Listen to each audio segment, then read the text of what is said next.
Читай Ижевск под номером 5 открыт.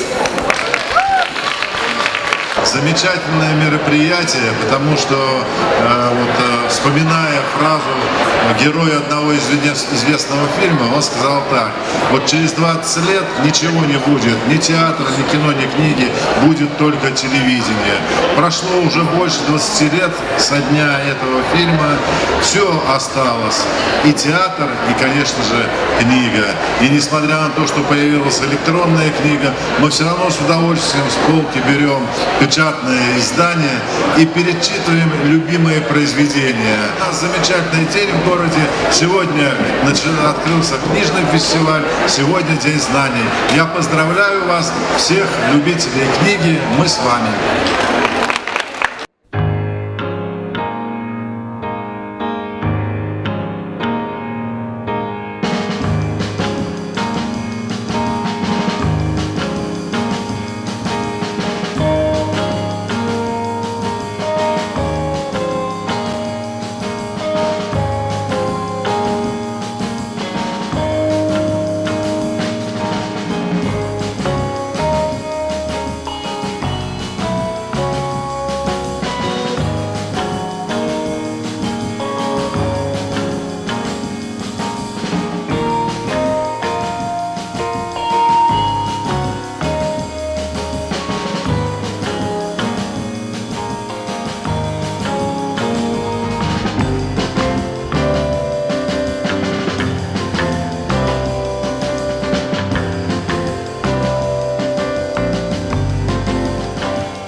Я за свою жизнь объехал всю страну, буквально всю страну, от Магадана, где не в фигуральном смысле, буквально был, до Кенигсберга.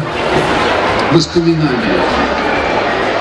Потому что, конечно, ездить было интересно. И сейчас было интересно, если бы чувствовал себя получше, до нового места, конечно, получше. На вас нет статьи в Википедии и не нашла страничек в соцсетях. Это специально так или почему? Так получилось естественным образом. Вот здесь присутствует моя жена Таня, Анна Берсеева, и она взяла на себя всю эту работу по соцсетям. Она там плавает как рыба, она в них присутствует, естественно. Я принялся, я пришел к детскому творчеству и обратился к детям. Я стал писать для них и обрел такую силу невероятную.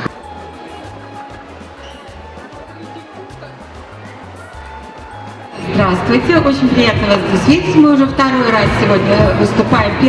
Первое выступление было вчера, и вчера мы видели такой грандиозный городской праздник. И благодарны его организаторам, которые, конечно, грандиозную работу произвели, потому что все это устроить, это, мягко говоря, непросто.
Нам очень хотелось, чтобы жители города Ижевска окунулись в атмосферу, когда наша страна была самой читающей. Это атмосфера Советского Союза. У нас создана комната школьника, комната самиздата. Там воссозданы интерьеры советского периода. Там можно увидеть вещи разных периодов времени, оттепели, застоя. Нам хотелось воссоздать атмосферу домашнего советского уюта. Весь год мы ставили горошки на флажки, выращивали деревья из горбыля и траву из полистирола. Наш шатер – настоящий парк культуры и чтения. Книг много, много улыбок, и все здорово.